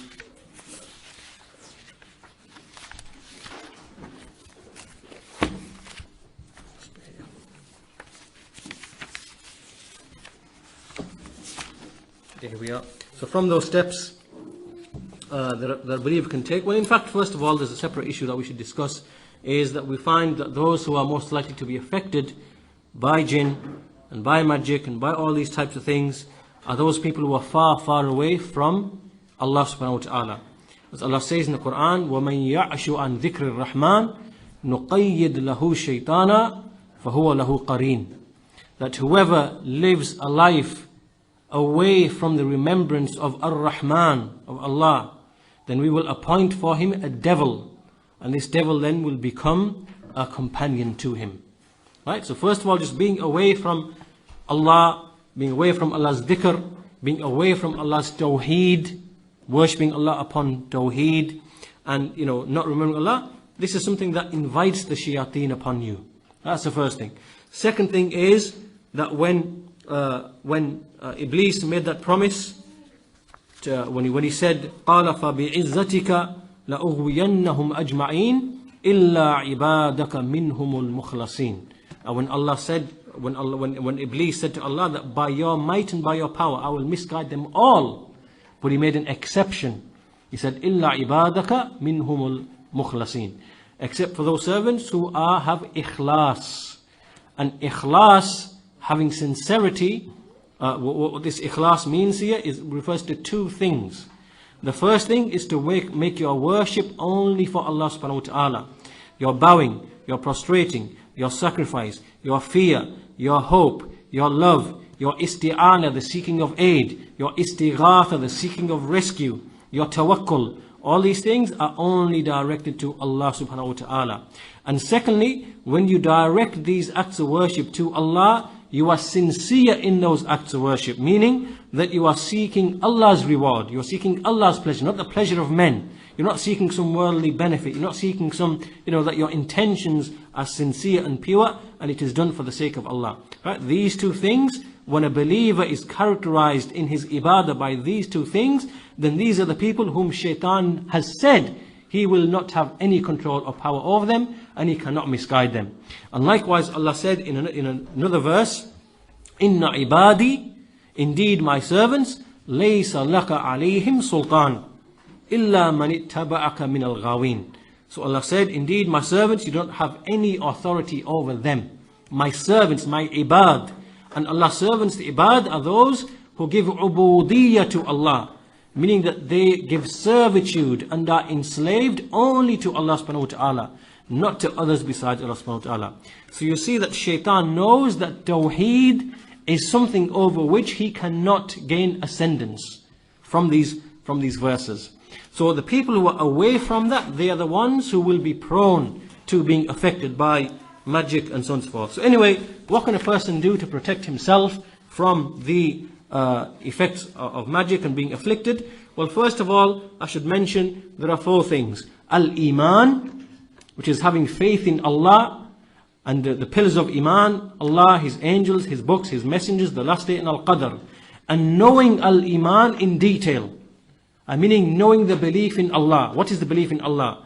Belief that He's the Lord of all things. Belief in His names and attributes. Belief in His right to be worshipped alone. Right? Having that knowledge in a detailed sense. Because that knowledge enters the heart and it fills the heart. Right? And then it creates the emotions in the heart like love and fear and hope. So when the heart becomes filled with this, it becomes difficult for the jinn and the shayateen to enter a person's heart. So if you have an empty vessel, the jinn can enter. If you have a full vessel full of Iman, then the jinn will not enter. Right? So the first thing is Al-Iman. Second thing is At-Tawheed. Pure monotheism, worshipping Allah alone. And to have knowledge of Tawheed in its details. And to know shirk in its details. And to know the dividing line. And to avoid shirk. And to be firm upon Tawheed. Well, you can see this from the Quran. The shaitan has no authority over the people of Tawheed. Third thing, Al-Ikhlas. Sincerity in one's actions. That you do actions for the sake of Allah subhanahu wa ta'ala. The proof of that again is the verse that we mentioned earlier on, where Iblis made an exception for those who are mukhlasin. The fourth thing is at-taqwa. At-taqwa, which is to have piety, which is to worship, which is to obey Allah in the things which He commanded, and to keep away from those things which He prohibited, and to act upon that with one's, in one's speech, in one's action. So these are 4 things. Al-Iman, At-Tawheed, Al-Ikhlas, and At-Taqwa. These are things that a person should generally have and be strong upon. That's the first thing. Second thing is nextly At-Tawakkul. Having tawakkul upon Allah subhanahu wa ta'ala. Allah says, وَمَنْ يَتَوَكَّلْ عَلَى اللَّهِ فَهُوَ حَسْبُهُ. That whoever places his trust upon Allah, then He will be sufficient for him. So tawakkul is one of the greatest forms of worship. That he resigns his affairs to Allah and relies in his heart upon Allah. The third thing is to be firm upon all of the supplications in the morning and the evening. If you find a good book on supplications and you see what the messenger used to recite in the morning and the evening, then you repeat that every day. This is a means of protection for you, and it is like a fortress for you. And from the things you can read is the 3 quls. قُلْ هُوَ اللَّهُ أَحَدٌ قُلْ أَعُوذُ بِرَبِّ الْفَلَقِ قُلْ أَعُوذُ بِرَبِّ النَّاسِ in the morning and in the evening, and this is a protection for you. Fourthly, to read Surah Al-Baqarah in the house, because Surah Al-Baqarah as a whole, the messenger said that the house in which Surah Al-Baqarah is recited, then the shaitan cannot come close to it. Fifthly, that you maintain the du'as when you enter the toilet and when you leave the toilet. أعوذ بالله من الخبث والخبائث. Fifthly, that you recite Ayatul Kursi when you go to sleep. As the messenger said, that when you read Ayatul Kursi, then he is given a protection. He is given protection by way of the angels, so that the shayateen cannot, come close to him. Likewise, to say the following: La ilaha illallah wahdahu la sharika lah lahul mulku wa lahul hamdu wa huwa ala kulli shay'in qadir 100 times in a day. Because the Messenger ﷺ, he said that whoever recites this 100 times in a day, he will have the reward of freeing 10 slaves. The reward of freeing 10 slaves. And he will have 100 rewards written for him of good deeds. And he will have 100 evil deeds erased for him. And it will be a protection for him from shaitan for that day. Right? So that is something from the Sunnah which is authentic, and will be protected up until he reaches the evening. And also to say the supplications when you enter a house and when you leave a house. When you enter a house and when you leave the house. To say Bismillah when you enter the house. Tawakkaltu ala Allah, la hawla wa la quwwata illa billah. When a person when he leaves the house, and likewise when he enters the house, that he maintains these supplications. Also that he can make use of al-ajwa, the dates known as al-ajwa. These are a particular type of date which are found, not just in Medina, but in many different places. But the dates which are in Medina, which are al-ajwa dates in Medina, they are the most superior. They are the best. And so the Messenger, ﷺ, he said, whoever in the morning he eats 7 dates which are from the ajwa of al-Madina, then he will not be harmed by any magic, nor any poisonous sting. That's to have ajwa dates is something that you can use as a preventative measure. And as for being affected by magic, once you are affected by magic, then we take the following steps. We'll mention them quickly, inshallah ta'ala, as we come to a close. So from those steps a person can take, this is after you've been affected by magic. Then as we said before, we should understand that magic, when a person is afflicted by it, is just simply a trial, like many of the other trials in life. When a person, maybe he loses some wealth, maybe he loses someone in the family, maybe he has an illness, maybe he has a calamity. These are just trials that Allah puts in the path of the believers. And likewise, when you become afflicted by magic, that is a type of trial, a type of oppression. And again, it is from Allah's decree, from Allah's qadr. And so a believer should know and be equipped and understand the ways and means he has at his disposal, which he can use to treat this trial. So from those ways, first of all, if it is possible for you to find out where the magic is, what is the source of the magic, if it is possible for you to find out, you are encouraged to find out. Right? Because one of the ways to destroy magic is to find where the magic has been done, wherever it's been written or wherever it's been buried, and to take it and to destroy it. Right? So this is something recommended. If you can do that, then try to do that. As for when the jinn tells you, because often the jinn will tell you, when a person is making ruqya and the jinn tells you that, oh yes, the magic is in such and such a place, then it is not permissible to believe everything they say. And if they say that the magic is in such and such a place, then you may want to make verification. There's nothing wrong with making verification, to see that if it's the truth. Because sometimes the jinn, they do tell you where the magic has been done. And sometimes they do speak the truth, even though they are great liars. Right? So in that case, you make the thabbut, you make verification. Right? So first of all, you try to find the actual magic if you can, whether it's in the land or the sea or in your house or whatever, and to get it and to destroy it. And the way you destroy it is that if it's written, it's on a piece of paper, if it's written, you put it in some, you read some ruqya upon some water, you take some water, pure water, it can be Zamzam or whatever, read upon it, read Ayatul Kursi, read the 3 Quls, read the verses of magic, the verse of the Harut and Marut, and the other verses of Musa alayhi salam and the Fir'aun, the magicians of Fir'aun, and do ruqya upon that water. Then you take that magic, that paper, whatever is written, and put it in the water, and basically erase it. Just erase it. And then after that, you just destroy it and you get rid of it in a place where, it's not going to affect anybody. That's the first thing. If you can do that, alhamdulillah, this will take a major step in getting rid of the magic. If you can't do that, if you do not know the place of now obviously I want to make a distinction here now, because there is one thing when you do ruqya upon a person and the jinn speaks, and through that the jinn just says that the magic is in such and such a place. This is one thing, right? But it is another thing for somebody else now to just invoke the jinn separately. to invoke the jinn separately, for them to tell him where is the magic. This now is the use of the jinn and seeking assistance of the jinn, and that is not permissible. That is not permissible, right? So the point that we're making is that if in the case of reading the ruqya, a jinn tells you the magic is in such a place, then make tathabbut, verify it.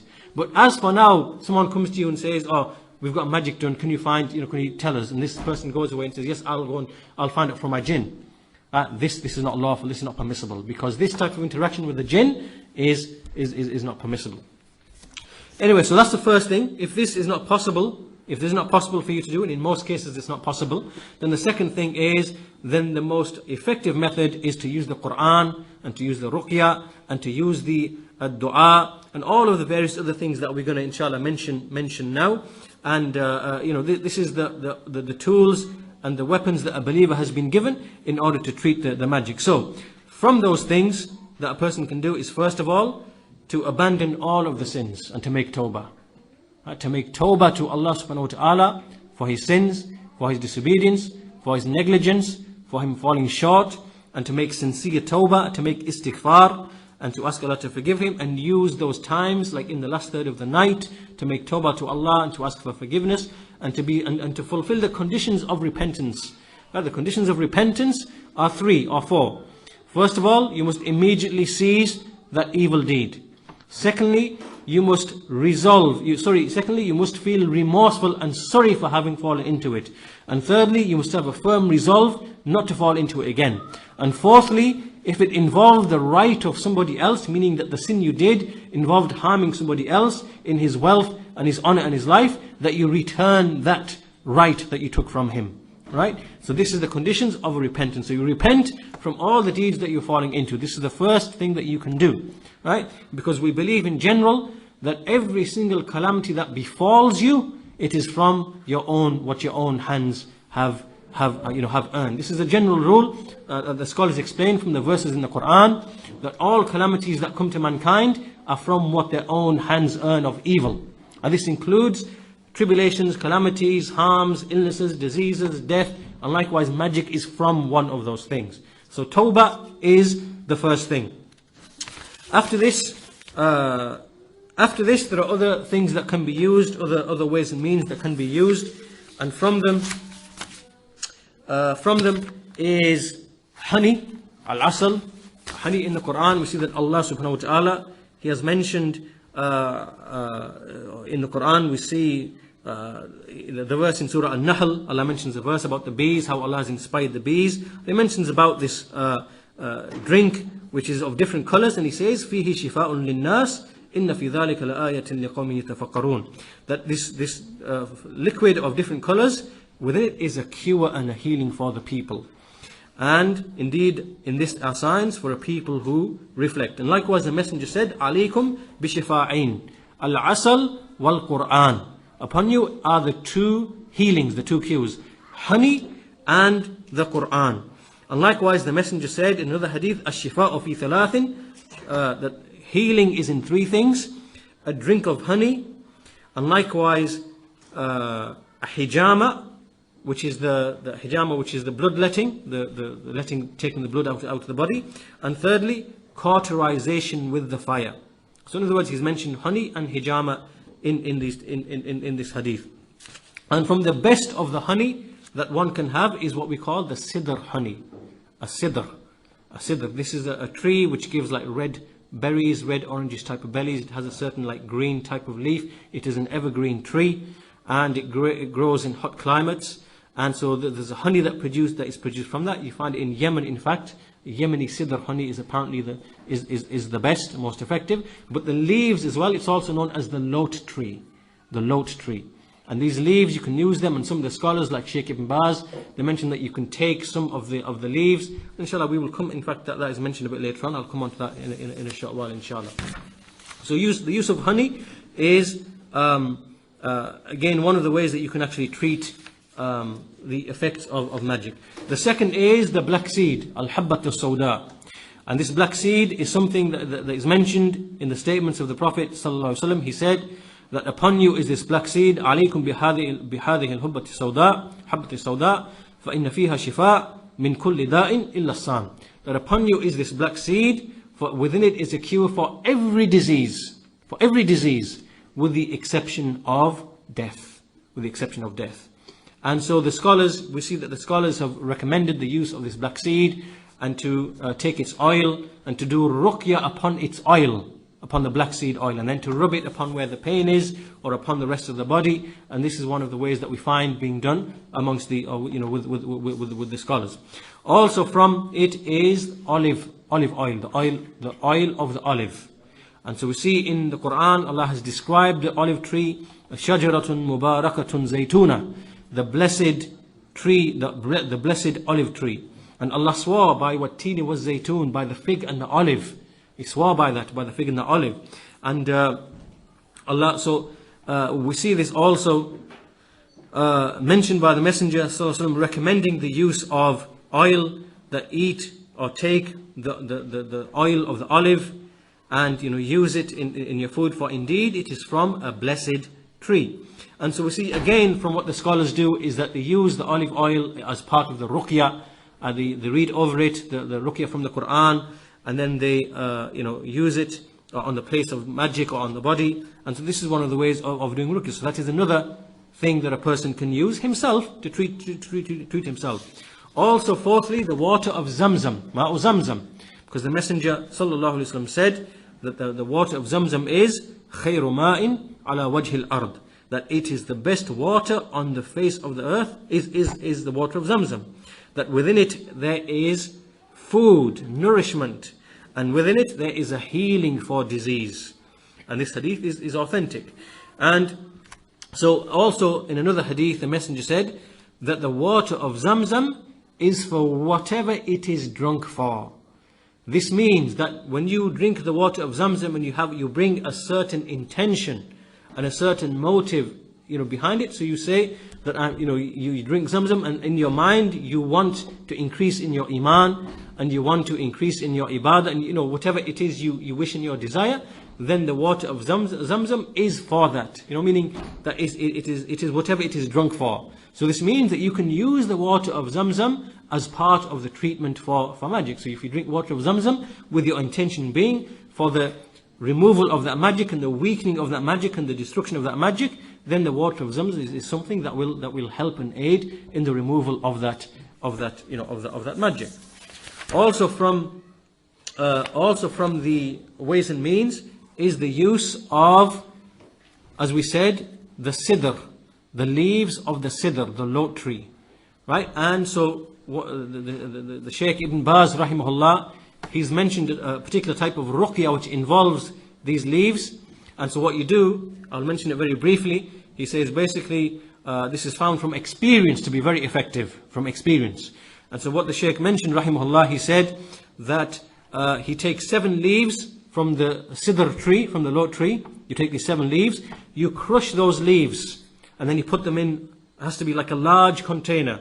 And then you take a large amount of water, it has to be something like 20 liters of water. And then you put that water into the crushed leaves, And then then upon that water, you recite the following ruqya. First of all, أعوذ بالله السميع العليم من الشيطان الرجيم بسم الله الرحمن الرحيم, and Surah Al-Fatiha 7 times.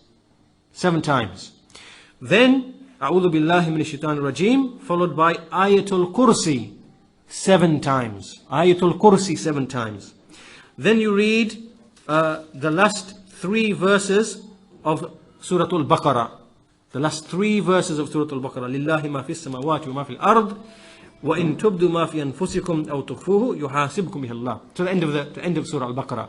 So you recite that once. And then you recite, there are certain passages in the Quran that relate to the magic done by the magicians of Fir'aun. And there are 3 passages in the Quran, right? You recite those 3 passages. Now, if you want to know where these verses are, I'll give you a reference. In fact, there are 2 PDF articles which were placed on the web today, early this afternoon. The web address is dajjal.com, DAJJAL.com, www.liar, LALIAR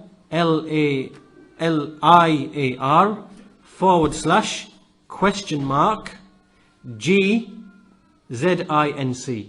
If you type that into your internet browser at home, you will find an article, and within there you will be able to download 2 PDF documents. In the first PDF document, you will find 47 passages from the Quran. 47 passages from the Quran, all from the Quran, like as in you will have to read it as if it's the Quran, which are highly effective and which are used by the scholars to treat magic in general. 47 verses, right? And then the second file you can download contains those parts in the Quran that relate specifically to the magic of the magicians, right? So it mentions the verse of Harut and Marut. It mentions the passages in the Quran that speak about how Musa alayhi salam, he overcame the magic of the magicians of the Fir'aun. Because those passages are very effective in combating magic. Very effective in combating magic. So anyway, so coming back to where we were, we said, remember, that the next thing you read upon these sidr leaves in the water is those passages in the Quran which speak of Musa alayhi salam defeating the magic of the magicians. Alright, and there are 3 passages. They are in, if you remember, Surah Al-A'raf and Surah Yunus and one of the other surahs. I don't recall the exact reference, but basically you will find it in that PDF article. You will find the references in that PDF article. Surah Shu'ara, I believe, Surah 26, verse 79 onwards. So you read those 3 passages. Then you read Surah Ikhlas. قُلْ هُوَ اللَّهُ أَحَدٌ اللَّهُ الصَّمَدُ لَمْ يَلِدْ وَلَمْ يُولَدْ وَلَمْ يَكُنْ لَهُ كُفُوًا أَحَدٌ. You read that 7 times. Then you read Surah Al-Falaq 7 times. Then you read Surah An-Nas, the last surah in the Quran, 7 times. Then you read Surah Al-Kafirun, and you read that 7 times. Then you read the verse in Surah Ali Imran, قُلْ اللَّهُمَّ مَالِكُ الْمُلْكِ تُؤْتِي الْمُلْكَ مَنْ تَشَاءُ وتنزع الملك ممن تشاء وتعز من تشاء وتذل من تشاء بيدك الخير إنك على كل شيء قدير. And you read this 7 times. So anyway, there are a number of other things that you read. There's actually quite a bit more. Whoever wants this information, you can come to me afterwards, or I can point to you where it is. But basically, what you're doing is that you're reading this ruqya, which involves all of these verses from the Quran upon this water. Then what you do is you can drink that water and you can bathe yourself in that water. You can bathe yourself in that water. And this, from experience, has been proven to be very effective in combating the effects of magic. And one thing I should point out here as well is that just like humans, like for example, there are certain things which are harmful to us. Like for example, if you were to smell ammonia, you'd have to get out very quickly because it's going to make you go unconscious. Or if you were to smell some thick black smoke, it's going to really harm you unless you go away. So there are certain things which as humans we are harmed by. Likewise, the jinns themselves, there are many things by which they are harmed by. And so often those types of things are used in the ruqya as a result of making it very hard and difficult upon the jinn. So from those things are things like, the water of Zamzam and reciting of the Quran, and likewise some of these things like the sidr, the leaf of the sidr tree. And so this is how this is able to combat the jinn and make the jinn to leave your body. So anyway, this is the 5th thing that was mentioned about the sidr, the leaves of the sidr. And the 6th thing is mentioned here is as-sinna. A-sinna is a type of seed. It's similar to like a cumin seed or a fennel seed. It's one of those type of seeds. And the Messenger sallallahu alaihi wasallam, he said in a hadith that if there was anything in which there was a cure for death, it would have been as-sinna. Right, so this seed is also something in which we find in the Sunnah that it has been given, it is described as having healing properties. And so what you do with this seed is that you bring this seed to a boil, and then from the water will turn like a yellowy color, and from this you boil it in like a liter of water, and then after that you can basically drink it. You can also mix it with honey, and you can drink it as well. And so this is another one of the ways and means that you can use. The 7th thing that you can use is al-hijama. Al-hijama is what we call cupping, the bloodletting, where you use those cups and you withdraw the blood. And so the Messenger sallallahu alaihi wasallam, he said, he actually mentioned in a hadith that whoever had hijama done upon him on the 17th night, or on the 19th night, or the 21st night of the month, meaning the Islamic month, then it will be a cure for him from every disease. Right? So al-hijama is something that is, again, is from the prophetic medicine, and it is from the powerful ways and means of removing the effects of just illness in general, and likewise magic in particular as well. And so, again, with hijama, with bloodletting, there are certain days in which it is disliked, like Wednesdays and Saturdays, and there are certain days in which if you can do it, it is the best day to do it, like the 17th, 19th and the 21st of the month. And so this is the 7th thing that you can use. And finally, the 8th thing that you can use is ad-du'a, which is supplication. Of course, all of this is on top of the fact that you can use the Quran as a ruqya. Right? These are all measures on top of the Quran, which we use as ruqya. So ad-du'a is from the greatest of the signs, from the greatest of the ways, and the du'a which is made to Allah subhanahu wa ta'ala, you seek those times and moments in which the dua is answered, like the last third of the night. And likewise, for example, on the day of Friday, the hour before Maghrib, after Asr, just before Maghrib, in that time when Allah responds to the dua. Likewise, between the adhan and the iqama, and likewise between the time when the Imām is doing the Jummah khutbah and he sits down for a short pause and he stands up again. In that time, there are many times in which dua is acceptable to Allah subhanahu wa ta'ala, and especially when you are someone who is madloom, you are oppressed by having magic done upon you, then as we find in the Sunnah, that the dua of the oppressed person is never returned. Meaning that the one who is oppressed, who is madloom, and he makes dua to Allah subhanahu wa ta'ala, then Allah responds to him. So dua is from the most powerful of means and methods. It is done when you call upon Allah with yaqeen and with conviction and with iman. Okay. However, many people, they say, yeah, I made dua to Allah subhanahu wa ta'ala and nothing happened. I read the Quran and nothing happened, whatever. You see many people saying this. And the thing is that dua is answered, right, as long as the certain barriers are absent. Because there are certain barriers which prevent a person's dua from being answered. And from those barriers are that a person is eating from the haram. Eating from the haram, you're eating from the haram. Or you are taking bribes. Or you are consuming riba, you're involved in riba, usury. All of these things are what prevent a person from being answered.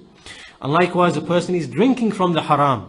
He's drinking which is haram, drinking khumur, drinking intoxicants, drinking wine, drinking alcohol, taking drugs, taking tablets and pills and whatever else. This also prevents a person from his dua being answered. Wearing that which is haram, having haram clothes, like a man wearing silk and a man wearing gold, right? And a woman, not wearing properly in the way that she should be wearing as a Muslimah. And all of this is from the things which prevent a person's dua from being answered. Likewise, being nourished by that which is haram, meaning that when you earn for yourself and your family that nourishment that you're receiving, again it is from the haram. And all of these 4 things are mentioned in that hadith, that well-known hadith, where the messenger said, a man comes, he's on a journey, his hair is disheveled, he raises his hands up to the sky, and he calls upon his Lord, and he says, "Oh Allah, oh Allah," and my Lord. And the messenger said, however, his food is haram, his drink is haram, his clothing is haram, his nourishment is haram. How then will he be answered? Right? So dua, when we speak of dua, then your dua must be free from any barriers that stop it from being answered. And likewise, the 5th part of it is that a person must not have ta'ajjal. He must not be hasty, meaning that I called upon Allah, He never responded to me. I spent the whole night yesterday from 12 till Fajr making dua and nothing's happened. This is ta'ajjul. We see sometimes the prophets of Allah subhanahu wa ta'ala used to suffer problems for decades, for tens of years. Look at the story of Yaqub alayhi salam with his children. Look at the story of Ayyub and his illness. Right? And so that's the type of patience. And people nowadays, they want the answer in the morning. They want the fix in the morning. They want the cure in the morning. They want it next week, you know. And so this ta'ajjul, be hasty, this is something that itself prevents your dua from being answered. So you have to have sabr. You have to have sabr. And so anyway, so this is from the greatest of the ways and means by which magic is repelled. So you see, all of these things are from the Sunnah. This is what the Messenger has taught us. This is what each and every individual, he should be self-reliant, independent, take it upon himself, stand upon his own 2 feet, increase himself in his iman, in tawheed, and use all these ways and means. And by Allah's permission, as Allah says, inna kayda shaitani kana da'ifa. That indeed, the plot of shaitan is weak. It's weak. And when a person gathers all of these things together, and brings all these things together, combines all of these things together, he will find that the magic, you know, inshallah ta'ala, the magic will be cured by Allah's permission. But we see that most people, unfortunately, we see a mindset that first of all, generally people are far away from the religion, their iman is weak, they don't understand tawheed and what is shirk, they don't adhere to the sunnah, they rely upon other people. You know, as soon as the problem comes, ring up so-and-so, he'll sort it out for us. This is like relying upon other people and not really relying upon their own iman in Allah. And this weakness is something that is why these problems are so widespread. Because people are not prepared to, you know, stand on their own 2 feet and use the ways and means, and, you know, to protect themselves and to ward off this evil from themselves. So with that, we come to an end, we come to a close of this session. And inshallah ta'ala, hope that this has been of some benefit to us and a reminder to us. And we should be aware, as I said in closing, that we be aware of those people who are the liars and the fraudsters and the swindlers and the cheats, those maybe who are in it for the money, and maybe those people who may be not in it for the money, but nevertheless they still fall into that which is incorrect when it comes to treating people, when it comes to doing ruqya, when it comes to being involved with the jinn. All of these things should be avoided, and a Muslim should take it upon himself to inform himself about his deen, about his Lord, about iman in a detailed sense, about tawheed in a detailed sense, about what is obligatory upon him, about these ways and means that he can use, the adhkar, the verses in the Quran, and so on and so forth. And once a person stands up on his own 2 feet in this manner, then the signal will be given to those jinn, or to those who are doing the magic, that it's going to become very difficult and hard for the magic to start affecting this person from now on. Right? This is how it really ought to be working. And so with that, inshallah ta'ala, we come to a close. If there are any questions on anything that's been said, or any corrections, if anybody has, then inshallah we have a short time before we leave. Before we have to break, I think we have to leave the building at 8:45, I believe, again. Yeah, so okay, we've got a short time again. So we'll try to go through these questions as quickly as possible, inshallah ta'ala. But as I said, I recommend that you go to that address I gave to you earlier on. You will find 2 files. One is 18 pages long, one is 3 pages long, and you will find all the verses in one place together, which you can take, which you can read. You can print it off and have it with you. You can read it on a daily basis, and inshallah this is something that you should do. So it's again for the listeners, I'll mention it again. Go to www.dajjal, which is spelled DAJJAL.com/liar, which is LIAR, / again, then a question mark, and then GZINC. And there you will find 2 PDF files, one which has 47 passages from the Quran, one which has about 5 or 6, and those 2 you should try to memorize. I recommend that you try to memorize from them what you already know, what you don't know, and some of them you'll already know, like Ayatul Kursi and Surah Al-Fatiha and things like that, but the rest you should try to memorize. So that will help you, inshallah ta'ala, as in general. And so we have some questions, inshallah ta'ala. Again, we are very short on time, so we have to try to get through them as very quickly as possible. So again, I apologize. There was, we would like to have spent more time on the questions, but because there was so much material, I have to rush through it really. Then we're going to have to really do a quick fire on some of these questions. So.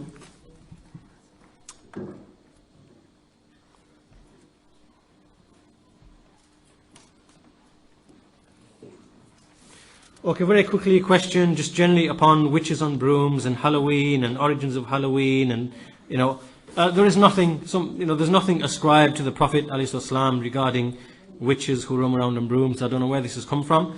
There's no such statement as far as we know that is ascribed to the Prophet ﷺ. As for Halloween, then it is a ritual and a festivity of the pagans, and so we have nothing to do with the pagans and their festivities, and all of these things we keep away from. We have no connection to them. We're not involved in them. We don't partake in them.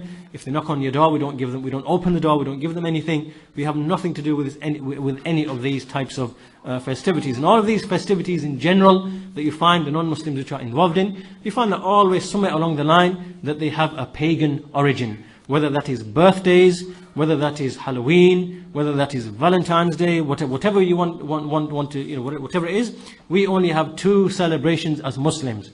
We have Eid al-Fitr, we have Eid al-Adha. And then we have the Friday, which is a day of Eid, every week. That's all we know as Muslims. Anything besides that, then there's nothing of the sort at all. As for the Eid Milad al-Nabi, as they claim, this again is something that was invented in the 6th century after the Prophet ﷺ. The companions never knew it, Abu Bakr never knew it, Umar never knew it, Uthman never knew it, Ali never knew it, none of the companions knew it, neither the Muhajirin, nor the Ansar, nor the majority of the Sahaba, nor the Tabi'een, or the Tabi'een, nor the Abu Hanifa, Imām Malik, Imām Shafi, Imām Ahmad, none of them knew it at all. It was invented by the Shia, the Rafidi Shia, in the 6th or 7th century, and it's just a mere imitation of the non-Muslims, and it is just a means to keep the people away from their religion, and to believe that by respecting and the Prophet in this way once in a year, that this is somehow going to bring them salvation. This is not the way of the Muslims. The Muslims, they know that to please Allah, it is to follow the Messenger ﷺ in belief and in deed. This is how we earn the pleasure of Allah subhanahu wa ta'ala. So anyway, all of these celebrations, they have nothing to do with Islam. We only know two celebrations, the two Eids, and the other one, which is the Yawm al-Jum'ah, which is the Eid every week. Right? This is all that we know as Muslims.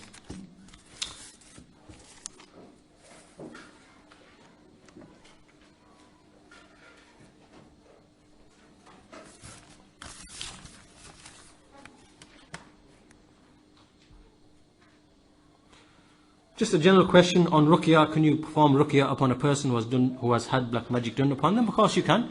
You can read ruqyah upon a person as a good deed that you are doing to that person. And in general, the Messenger sallallahu alaihi wasallam, in a hadith, what the scholars explain, that for you to ask somebody to do ruqyah upon you is something that is discouraged, because it is a sign of the imperfection in a person's tawheed. So generally speaking, you should try not to ask someone to make ruqyah for you. However, if someone does ruqyah upon you from his own choice, then this hamla is a good deed. It is a good deed. You are helping an oppressed person. You are aiding him. So for you to voluntarily do ruqyah upon somebody else without you even being asked, then yes, alhamdulillah, this is a praiseworthy deed. This is a good deed. So yes, you can do ruqyah upon a person who has had magic done upon them without them even asking you. And secondly, can any person do the ruqyah? Well, alhamdulillah, every person should be able to, if they can recite the Quran, first of all, they should be doing ruqyah as in upon themselves, as we see in the Sunnah, reading Ayatul Kursi when you go to sleep, this is ruqyah. Reading the 3 Quls, this is ruqyah. So, alhamdulillah, a believer, who has iman, and there's no harm in them doing ruqyah upon themselves as a habit, as part of his ibadah and so on and so forth, and then they can do it upon somebody else. But as for when it involves case of magic and the jinn, then really someone who is of strong faith, of strong iman, is firm in his knowledge, is grounded in tawheed and the sunnah, then that kind of person, and he only uses the correct ways and correct means, then that is the person that should be doing ruqyah upon people who are afflicted with cases of magic that need to be looked at seriously and need to be treated. But in general, you can do ruqyah upon yourself, you can do ruqyah upon your children, you can do ruqyah upon your husband, upon your wife, upon your parents, whatever. And a person should be in a habit of doing this anyway, because it is from the preventative measures. Is there anything else apart from reading to protect ourselves? Yes, all of that was covered in the lesson.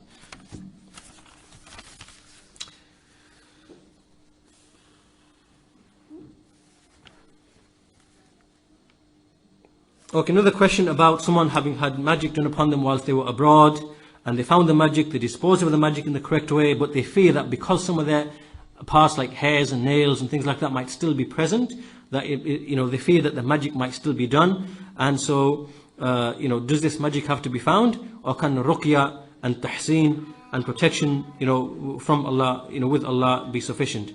Obviously, if you can't find the source of the magic, then you rely upon those ways and means that we covered. And so those ways and means, if you use them, you combine them, all of them together, to put as much opposition against that magic, then inshallah ta'ala, with Allah's permission, then the magic will be treated. So you stick to those ways and means, yes, in the absence of knowing exactly where the magic is.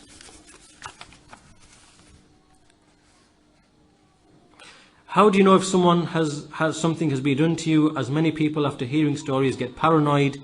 Is there, is there a genuine person that that someone could go to get a definitive answer? The way that you normally tell if something has actually been done upon you is that you have ruqya done upon you, the Quran is recited upon you, and someone who is generally skilled and knows and is firm in his belief and iman and has knowledge of Tawheed and the Sunnah, and he sees certain signs from you. There are certain signs that are an indication, can be a combined indication that magic has been done upon you. And from those signs, sometimes it can be that maybe your eyes start rolling, or maybe your hands start twitching, maybe you feel a numbness in one of your limbs and you can't move them. And there are many little, you start feeling a pain in your head, like pressing downwards. There are many signs that basically are a sign that this is not like a normal thing that you're suffering from. Maybe it's actually as a result of magic. And so, but at the same time, yes, many people, they do get paranoid, and sometimes you have to try and distinguish between something which might be an effect of magic and something which also at the same time is your mind, is your emotion and your mind being involved as well. Because even those people who are affected with magic, once it comes to their knowledge that they are affected with magic, then the mind, once it becomes aware that magic has been done upon them, that can also start being affected now. And so many of the things that they experience can actually just be an emotional, psychological reaction, like suddenly feeling anxious or this, whatever. So sometimes you find like a confusion between the two things. So yes, to answer your question, sometimes many of the things that you perceive to be from magic might not actually be from magic. It might actually be from magic. It might be something else. Might be just explainable.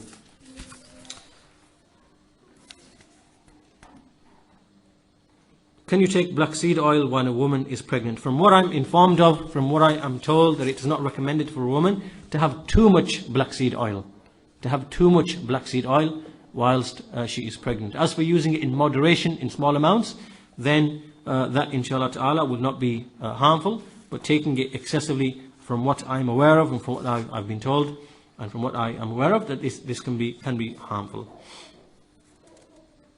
A friend of mine and her husband were told to wear a vest for 24 hours, then take it to the man, and he gave them a ta'weez to put in their pillowcase. Yes, is this magic? Yes, it is magic. Yes, it is magic. Anyone who asks you to wear something, like a shirt or a sleeve, or who asks you for one of your pieces of clothing, or anything of that nature, then straight away you know that this guy's involved in, this is magic, because he's seeking assistance from the devils. Because the devils, when you take them, the clothing that someone's been wearing, from the sweat, the devils can identify an individual from the sweat of this is how they identify. This is how you can do magic. This is how people do magic, by taking the clothing of somebody.